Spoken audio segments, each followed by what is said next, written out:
अस्सलाम वालेकुम viewers, rich Pakistan का नया एपिसोड लिए मैं हूं आपका मेजबान अब्दुर्रहमान। आइए डिस्कस करते हैं आज की दो इंटरेस्टिंग न्यूज।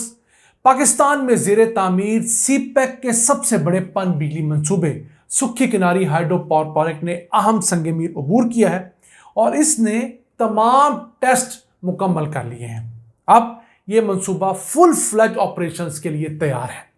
इस अहम खबर को आपको डिस्कस करेंगे और बताएंगे कि जहां ये अहम मंसूबा एक तरफ पाकिस्तान को हर साल 3 अरब 21 करोड़ यूनिट सस्ती बिजली मुहैया करके देगा, वहीं बालाकोट शहर को मुफ्त बिजली मुहैया करने की स्कीम भी बनाई गई है। इसे प्रोग्राम के पहले हिस्से में डिस्कस करेंगे। जबकि आज की दूसरी खबर, वापडा ने दयामीर भाषा डैम के एरिया में मौजूद 50,000 से जायद कदीम तरीन रॉक कार्विंग्स को प्रिजर्व करने के लिए एक मुआहदा किया है। ये रॉक कार्विंग्स जो हैं ये 10,000 साल कब्ल मसीह से लेकर अब तक की हैं। इस रास्ते से जो सदियों से ताजर गुजरते आए हैं वो यहाँ की चट्टानों के ऊपर मुख्तलिफ नकूश कंधा करते आए हैं। वो एक पूरी हिस्ट्री है, उसे प्रिजर्व किया जाएगा ताकि आने वाली नस्लों को हम वो दिखा सकें। इस खबर को प्रोग्राम के दूसरे हिस्से में डिस्कस करेंगे, लेकिन पहले चलते हैं आज की सबसे अहम खबर की तरफ। पाकिस्तान में सीपैक के तहत जेरे तामीर सबसे बड़े पन बिजली मंसूबे सुक्खी किनारी हाइड्रो पावर प्रोजेक्ट ने सबसे अहम संग मील अबूर किया है। इस प्रोजेक्ट के मुकम्मल होने के बाद जो तमाम टेस्ट दरकार थे वो परफॉर्म कर लिए गए हैं सक्सेसफुली। अल्हम्दुलिल्लाह ये मंसूबा इस वक्त चलने के लिए तैयार है। सिर्फ प्राइम मिनिस्टर की जानब से यहाँ एक विजिट दरकार है जो यहाँ पर फीता काटने के बाद इसे प्रॉपर ऑपरेशनल कर देगा। अब 884 मेगावाट का ये अहम मंसूबा सालाना 3 अरब 21 करोड़ यूनिट्स बिजली के पैदा करेगा। इससे बिजली का एक यूनिट तकरीबन 24 रुपए में पैदा होगा। अब ये मंसूबा खैर पख्तूनख्वा के अंदर सीपैक के तहत मुकम्मल होने वाला पहला हाइड्रो पावर प्रोजेक्ट है। इससे पहले पाकिस्तान में सीपैक के तहत एक हाइड्रो पावर प्रोजेक्ट मुकम्मल हो चुका है। वो था करोट हाइड्रो पावर प्रोजेक्ट जो कि आज़ाद कश्मीर और पंजाब की बाउंड्री के ऊपर है। अब इस मंसूबे के अंदर होता यह है कि जो रिलायबिलिटी टेस्ट होता है, तमाम गेट्स, तमाम टरबाइन, तमाम इक्विपमेंट को चेक किया जाता है। वो बड़ा अहम मरहला होता है। इस मरहले के अंदर उस मंसूबे को 7 दिन यानी 168 घंटे मुसलसल चलाकर देखा जाता है कि कोई मशीन ख़राब तो नहीं है, कोई बटन ख़राब तो नहीं है, कोई ट्रांसमिशन में इशू तो नहीं आ रहा। अगर वो तमाम इक्विपमेंट्स प्रॉपरली वर्क कर रहे हों तो तब जाकर उसे रिलायबिलिटी टेस्ट पास करने का सर्टिफिकेट दिया जाता है। तो इस मंसूबे ने 7 दिन मुसलसल चलने के बाद ये रिलायबिलिटी टेस्ट पास कर लिया है। इसकी चारों टरबाइंस, जो कि हर एक टरबाइन 221 मेगावाट की है, प्रॉपरली जो है ऑपरेशनल है। 1 अरब 70 करोड़ रुपए की लागत से चाइनीज़ कंपनी ने ये मुकम्मल किया है और ये 30 साल तक चाइनीज़ कंपनी ही चलाएगी। 30 साल बाद चाइनीज़ कंपनी जाते हुए इसे सिर्फ 1 रुपये की टोकन मनी पर वापडा के हवाले कर जाएगी। इन 30 सालों के दौरान हमने इस चाइनीज़ कंपनी से तमाम पैदा होने वाली बिजली खरीदनी है।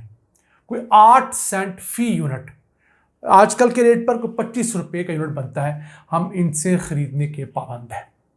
अब चूंकि ये बालाकोट के करीब बना है तो बालाकोट के शहर के रिहायशियों को फ्री बिजली देने की एक आवाज़ उठी है। क्लेम किया जा रहा है, हुकूमत से मांगा जा रहा है कि चूंकि उन्होंने इस डैम की, इस हाइड्रो पावर प्रोजेक्ट की साइट के लिए कंट्रीब्यूशन दी हैं तो वहाँ की आबादी को फ्री बिजली दी जाए। देखना यह है कि वो बिजली दी जाती है, नहीं दी जाती, या आज़ाद कश्मीर के शहरियों की तरह कम कीमत पर उन्हें बिजली दी जाती है। इसके साथ साथ जिस वक्त भी प्राइम मिनिस्टर का विजिट वहाँ शेड्यूल होगा उसके बाद जो हमारा हज़ारा डिवीज़न है उसके लिए एक सेपरेट बिजली की तकसीमकार कंपनी बनाई गई है।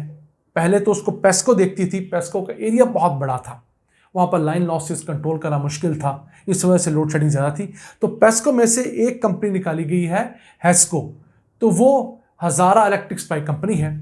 उसके भी ऑफिसेस और बाकी चीज़ों की इनॉग्रेशन होगी। उम्मीद करते हैं कि जो हज़ारा डिवीज़न है वहाँ पर बिजली की सप्लाई पहले से बेहतर होगी।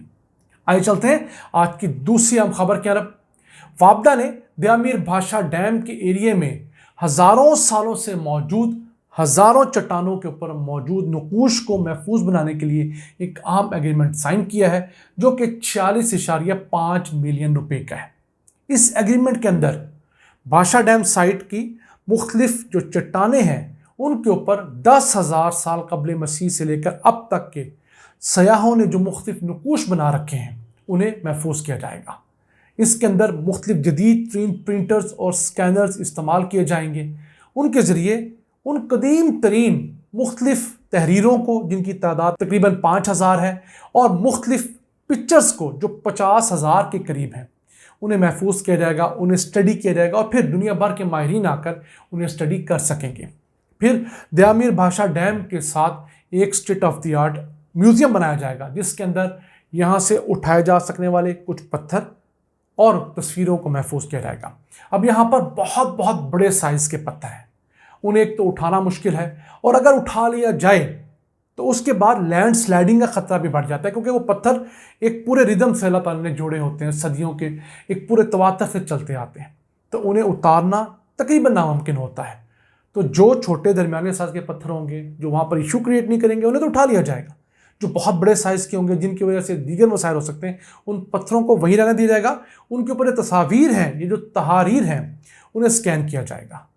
चाइना से आने वाले ताजर या चाइना जाने वाले ओल्ड सिल्क रूट पे जाने वाले ताजर यहाँ पर पड़ाव करते हुए, गुजरते हुए चट्टानों पर उस इलाके की कुछ तहारीर, उस इलाके कुछ म्यूज़िक, जानवर, खाने पीने, मुख्तलिफ चीज़ें जो कंधा करते आए हैं, ये बहुत बड़ा एक रिज़र्व है।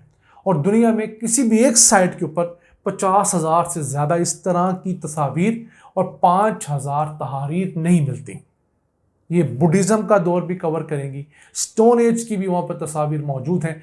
उस दौर में भी आइबेक्स जैसे जानवर हुआ करते हैं जिनकी तस्वीरें हैं, जो एक अच्छा इनिशिएटिव है वापडा की तरफ से, क्योंकि जैसे जैसे दयामीर भाषा डैम भरेगा, ये तमाम तस्वीर ये अपनी उन चट्टानों समेत पानी के नीचे चली जाएंगी, तो यहाँ विजिट करना मुमकिन नहीं रहेगा।